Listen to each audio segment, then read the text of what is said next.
আজকে দুপুরে রান্না করলাম বেসন দিয়ে বেগুন ভাজা। এই বেগুন ভাজা করার জন্য আমি কিছু বেসন নিছি, সাথে চালের গুঁড়া নিছি। এই সব কিছু আমি সামান্য পরিমাণ জল দিয়ে মাখিয়ে নিছি।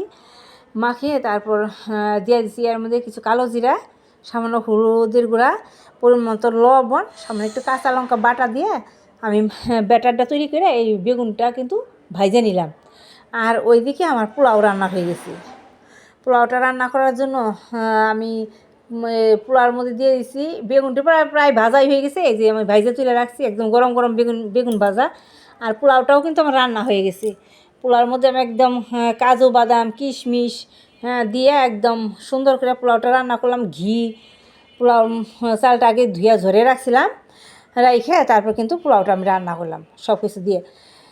কাঁচা লঙ্কা, এলাচ, দারুচিনি, পেঁয়াজ কুচি, রসুন, আদা বাটা সব কিছু ওই তেল আর ঘির মধ্যে দিয়ে আমি কিন্তু একটু ভাজে নিছি, কষিয়ে নিছি। কষিয়ে তারপর চাল গুঁড়া দিয়ে পরিমাণ মতো জল দিয়ে যখন আমার পোলাওটা প্রায় হয়ে গেছে তখন আমি কিন্তু কাজু বাদাম আর কিশমিশটা দিয়ে দিছি, দিয়ে রান্না করলাম।